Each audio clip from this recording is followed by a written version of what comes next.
अब के बारे में चर्चा करूंगा। वीरेन जी भी मुझे इस डिबेट में ज्वाइन कर चुके हैं। वीरेन जी, मैं आपसे समझना चाहता हूं कि राहुल गांधी के इस अचानक पॉलिटिकल अटैक के पीछे के कारण आप क्या मानते हैं जो उन्होंने मायावती पर किया?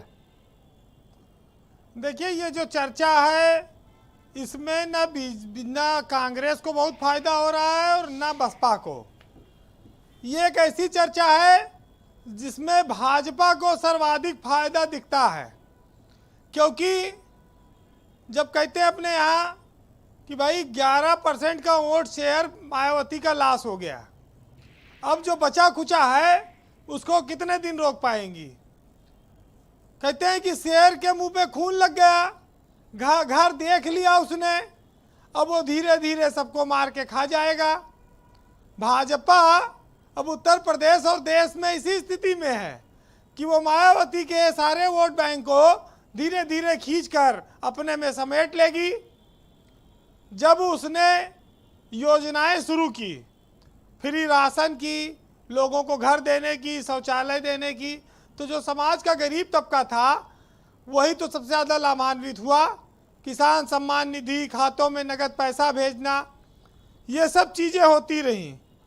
कांग्रेस न खुद सरकार बना रही थी और न वो मायावती के साथ मिलकर बना पाती, लेकिन चूंकि जब चुनाव आते हैं तो सियासत में संभावनाएं टटोली जाती हैं। राहुल गांधी ने प्रस्ताव भेजा होगा, मायावती ने नहीं माना, तो वो बात उस बात का अब जिक्र आया है। इसका मतलब सिर्फ इतना है कि कांग्रेस उत्तर प्रदेश में एक ऐसी बैसाखी ढूंढ रही है जिसके सहारे वो खड़ी हो सके थोड़ा से। आखिर मायावती की अपनी पार्टी है, वो चाहे तो किसी से गठबंधन करें चाहे ना करें। दलित वोट बैंक जो उनके साथ था वो आधा बचा, आधा चला गया। कितनी देर तक वो रोक पाएंगी ये वो जाने। इस देश में शुरुआती दौर से कांग्रेस की सरकार रही। अगर कांग्रेस दलितों को मदद करती तो बीजेपी या मायावती या कांसीराम उसको तोड़ के अलग न कर पाते। अंबेडकर के नाम का जाप जो अब करती है राजनीतिक दल, अंबेडकर तो इस देश की सरकार में मंत्री रहे। उस समय से अगर उनको पूरा सम्मान देते तो शायद ये नौबतें ना आती।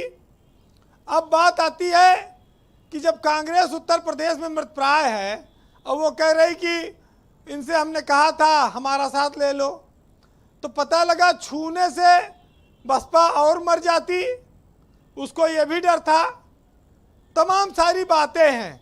मायावती अपनी पार्टी कैसे चलाती हैं इस पर चर्चा के बजाय मायावती की पार्टी का वोट बैंक अब कितना बचेगा इस पर बीजेपी की निगाह है और लोग इस बात को समझते हैं। क्या अकेले बीजेपी की निगाह है या सपा कांग्रेस भी निगाह लगा के बैठे हैं कि ये गोदाम से के दरवाजा खुल गया है, लूट लो वोट? अभी तो सपा और कांग्रेस के ओर जाएगा नहीं, अभी तो बीजेपी ही इसको अपने साथ ले जाएगी इस वोट बैंक को अधिकतर, क्योंकि उसके पास योजनाएं हैं, वो काम कर रहे हैं। वो गांव-गांव में बीजेपी ने ऐसा संगठन बना दिया, ऐसा हथियार उसके पास है कि बूथ से लेके, पेज से लेके, पन्ना से लेके घर घर तक उन्होंने हर तरह की व्यवस्था चला रखी। अब उनको उसी तरह के किसी संगठन से ही मात दी जा सकती है, अन्यथा ऐसा मुश्किल है। कांसीराम ने जरूर कॉन्सेप्ट दिया था, उन्होंने कहा कि अगर न्याय चाहिए तो शासक बनो, लेकिन इसी देश में ये नारा गूंजा कि तिरक तराजू और तलवार।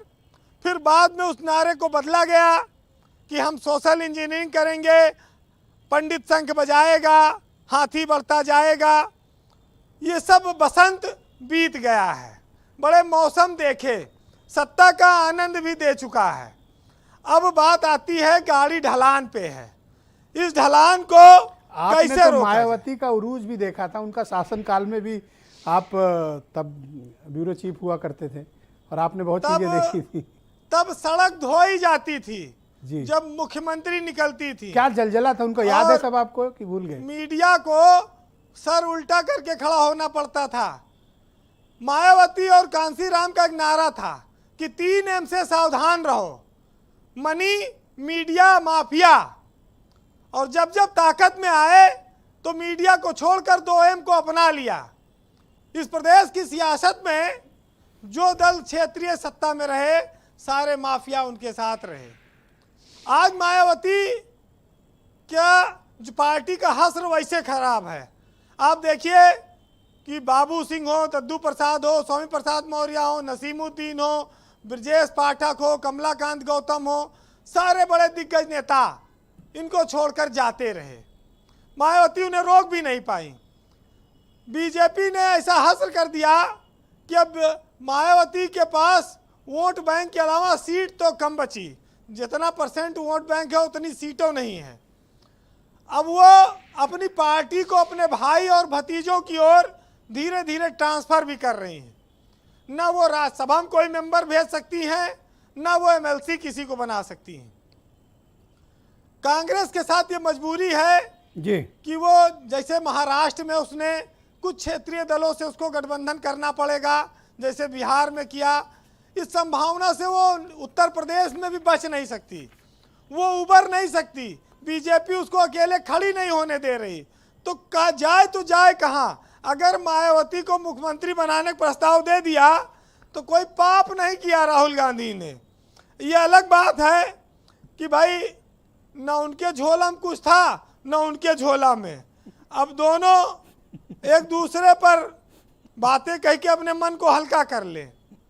दोनों के पास फकीरी के अलावा कुछ नहीं है। जी बहरहाल एक साहित्यकार ने लिखा है इस दोस्ती पर, मायावती और कांग्रेस की चाहत पर जो बयानबाजियां चल रही कि तेरी हर बात मोहब्बत में गंवारा करके और दिल के बाजार में बैठे हैं खसारा करके। और आते जाते हैं कई रंग मेरे चेहरे पर और लोग मजा लेते हैं मुझसे जिक्र तुम्हारा करके।